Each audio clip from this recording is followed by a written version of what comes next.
அன்பானவர்களே, அன்பு வணக்கங்கள். உங்கள் உள் இருக்கின்ற ஆத்மாவாகிய ஆண்டவனை நான் வணங்குகிறேன். ஆன்மா என்பது எல்லா இடத்திலும் நீக்கமர நிறைந்திருக்கின்ற ஒரு சக்தி. அது உங்களையே இயக்குது, என்னையே இயக்குது, இந்த உலகத்தையே இயக்கி கொண்டிருக்கிறது. அதுதான் நம்ம ஆண்டவன், கடவுள். கடவுள் இல்லாத இடமே இல்லை சொல்றேன் இல்லையா?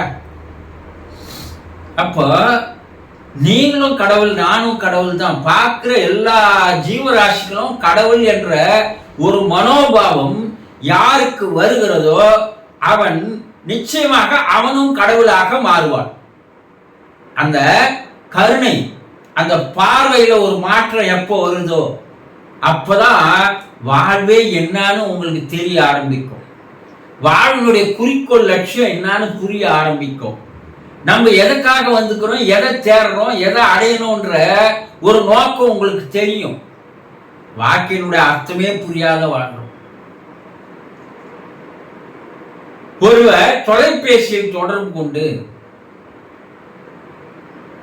என்னுடைய தந்தையார் இறக்கின்ற தருவாயில் இருந்தார், ஆனா நான் அவரை குறிப்பிட்ட நேரத்திற்கு மருத்துவமனைக்கு அழைத்து செல்லவில்லை, அதனால் இறந்து விட்டார். இப்போது நான் பெரிய மன வருத்தத்தில் இருக்கிறேன், மன சோகத்தில் இருக்கிறேன், வேதனையில இருக்கிறேன். அதுல இருந்து என்னால வெளிவர முடியல. அந்த குற்ற உணர்ச்சி என்னை சிறிது சிறிதாக சாகடித்துக் கொண்டே இருக்கிறது. நான் என்ன செய்யறது குருஜி என்று கேள்வி கேட்கிறார். பல பேர் செய்த பெரும் தவறு, குற்றம் என்னன்னா, இறப்பவர் உயிர் போகின்ற நிலையில் அவரை உடனே அழைத்து சென்று மருத்துவமனையில் சிகிச்சை அளித்து அவரை காப்பாற்றுவதற்கு பதிலாக ஒன்று அவர்களை உதாசீனப்படுத்துவது, ஒன்று அவர்களை விட்டு விலகி செல்வது, அவர் மீது அக்கறை இல்லாமல் இருப்பது, அந்த நேரத்தில் செய்ய வேண்டிய கடமையை, தர்மத்தை செய்யாமல் புறக்கணிப்பது, இதெல்லாம் செய்திடுறீங்க. அவரை அழைச்சிட்டு போயிருந்தா காப்பாற்றி இருக்க முடியும் என்ற எண்ணம் இப்போ வருது. ஏன் அப்போ வரவில்லை? போன உயிர் திரும்பி வருமா? இல்ல போன மனிதன் மறுபடியும் வருவானா? இல்ல நீ எத்தனை கோடி கொடுத்தாலும் மீட்டு வர முடியுமா? நீ வணங்குற கடவுளால கூட மீட்டு தர முடியுமா? இதெல்லாம் ஏன் சிந்தித்து பார்ப்பதில்லை? மனிதர்கள் மனிதனுடைய மகத்துவத்தை புரிந்து கொள்வதில்லை. ஒரு தந்தை இல்லைன்னா உன்னால இந்த நிலைக்கு வந்திருக்க முடியுமா? உன் தந்தையால தானே நீ பிறந்த. உன் தந்தை தானே உன்னை பள்ளியில சேர்த்தாரு. உன் தந்தை தானே உனக்கு கல்வி தந்தாரு. உன் தந்தை தானே பெரிய படிப்பு படிக்க வச்சாரு. உன் தந்தை தானே நல்ல வேலை வாங்கி தந்தாரு. உன் தந்தை தானே நல்ல பொண்ணை பார்த்து திருமணம் செய்து வைத்தாரு. நீ பெற்றெடுத்த பிள்ளைகளை அவர் தானே கண்ணும் கருத்துமா பாதுகாத்துக்கினாரு.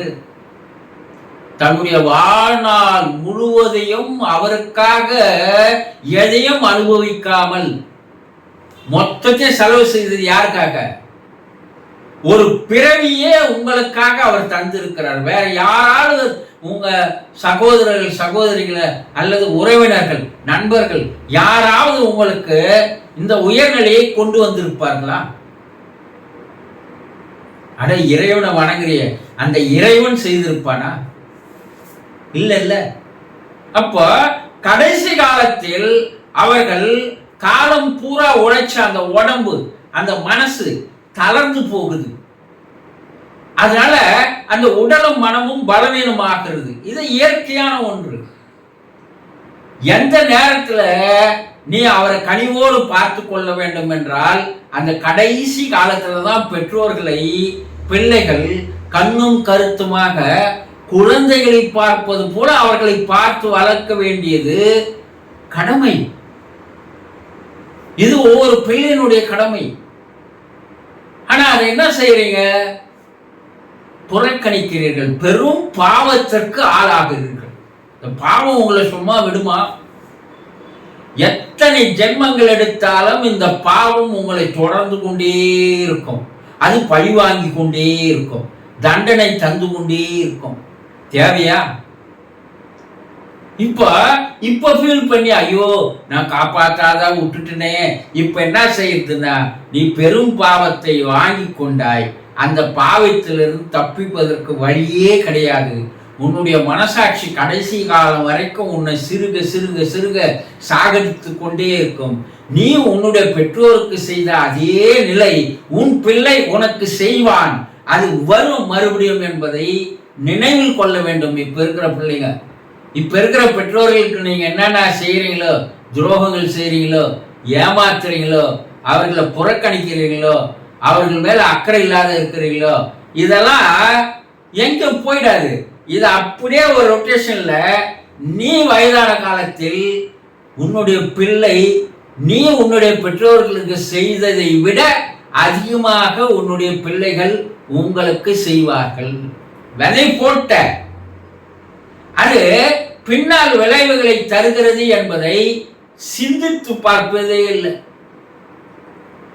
இனி நீ என்ன பாவ மன்னிப்பு கேட்டாலும் அதிலிருந்து விடுதலை என்பது கிடையாது. அந்த பெற்றோர்கள் அந்த வேதனையோடு மனவேதனையோடு இறந்து மேலே அந்த வேதனையோடு அந்த துன்பத்தோடு கண்ணீரோடு வாழ்ந்து வருகின்ற அவர்களுடைய நிலை, அவர்களுடைய உங்களை பற்றி நினைத்து பார்க்கின்ற அந்த எண்ணங்கள், சிந்தனைகள், இவையெல்லாம் அலைவரிசையாக வந்து உங்களுக்கு பெரும் துன்பத்தை தரும். இததான் சாபம், முன்னோர்கள் சாபம்னு சொல்லுவாங்க. அந்த சாபம் என்பது யார் கொடுத்தாலும் பரவாயில்ல, தப்பிச்சுக்கலாம். ஆனா பெற்றவர்கள் கொடுக்கின்ற சாபம் அது உனக்கு பெரும் பாதிப்புகளை ஏற்படுத்தும். வாழ்க்கையில நோய்களை தரும், உனக்கு பல பிரச்சனைகள் உண்டு பண்ணும், உன் குடும்பத்தில் நிம்மதி இல்லாத இருக்கும். இதெல்லாம் நடக்கும். இப்போ வாழ்ந்து வருகின்றவர்களாவது பெற்றோர்களை கண்ணும் கருத்துமாக கடைசி காலத்தில் அவர்கள் மனம் நோகாத வண்ணம் ஏதாவது ஒண்ணு, அவர் எனக்கு நெஞ்சு வலிக்குது மாதிரி இருக்குப்பா, அப்படியா, ஒண்ணு இல்ல 2 மாத்திரை போட்டு படுத்துக்க சரியாயிடும். அவருக்கு உண்மையிலே ஹார்ட் அட்டாக் ஆரம்பமாக இருக்கலாம். இவன் என்ன சொல்றான், 2 மாத்திரை போட்டு படுத்துங்க எல்லாம் சரியாயிடும், காலையில இருந்தா சரியாயிடும் அனு போயிடுறான். அது என்ன உடனடியாக அழைத்து செல்லலாம் என்ற எண்ணம் கிடையவே கிடையாது.